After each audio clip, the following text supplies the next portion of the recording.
Баршаңызға сәлем. Бүгін сіздерге үй жағдайында қалай роллы дайындау болатынын көрсететін боламын. Біз екі түрлі роллы дайындаймыз, жареный және қарапайым түрін. Видеоны соңына дейін қарап, бағалап кетіңіздер. Ең алдымен күрішімізді су мөлдір болғанға дейін жуып аламыз. Содан соң бір ыдысқа күрішімізді салып, үстінен суымызды құйып, суы тартылғанша қайнатамыз. Суы тартылып болғаннан кейін астын баяу отқа қойып, қақпағын жауып, тағы жарты сағат бұқтырамыз. Дайын күріштің үстіне сірке мен шекер араласқан суды қосып араластырамыз қолымызбен. Қолымызбен осындай үлкен шариктер жасап, күрішті порцияларға бөліп қоямыз. Енді роллылардың начинкасын дайындаймыз. Начинкасы әртүрлі болуы мүмкін. Менде ол қияр және краб таяқшалары болады. Сіздер үйіңізде тоңазытқышта бар заттарыңызды қолдансаңыздар болады. Ол мысалы тауық төс еті немесе семга слабосоленая болса да болады. Бірақ творожный сыр обязательно қолдану қажет. Творожный сырды осындай кондитерлік қалташаға салып алсаңыздар, өте ыңғайлы болады. Енді бізге керек ең басты ингредиенттер ол нори.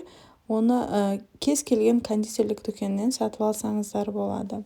Норидің үстіне бір порция ристі қойып, қолымызды сулап, үстіп жайып қоямыз. Үстінен творожный сырды сығып, начинкамызды қатарымен қойып шығамыз.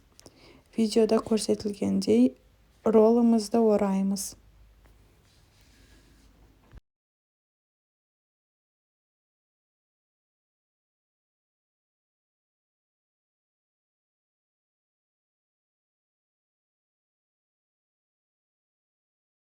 Ендігі кезекте біз жареный роллы дайындаймыз.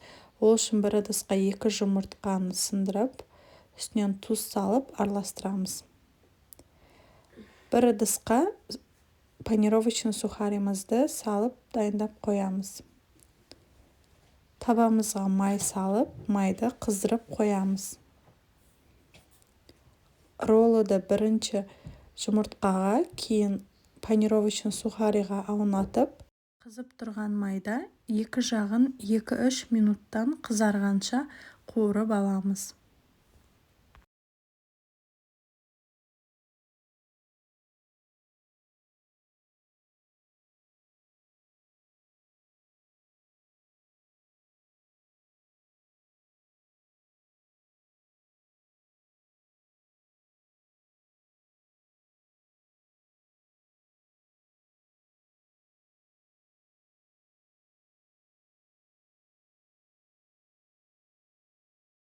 Осымен біздің ролларымыз дайын. Видеода көрсетілгендей өте өткір пышақ қолдануларыңыз керек. Екі шетін кесіп тастап, кейін роллаларды бірдей тең 8 немесе 10 бөлікке бөліп аласыздар.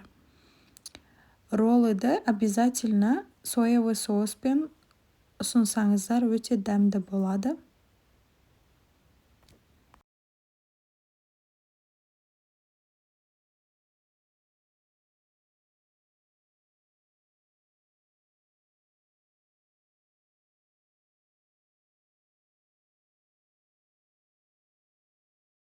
Қуырылған роллдарды да екі шетін кесіп тастап, бірдей 8 бөлікке бөлеміз.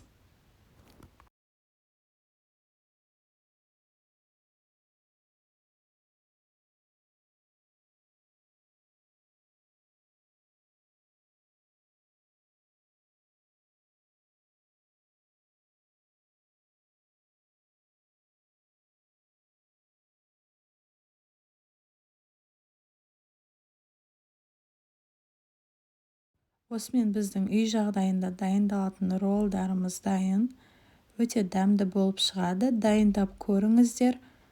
Каналыма тіркеліп, лайк басып, комментарий жазуды ұмытпаңыздар.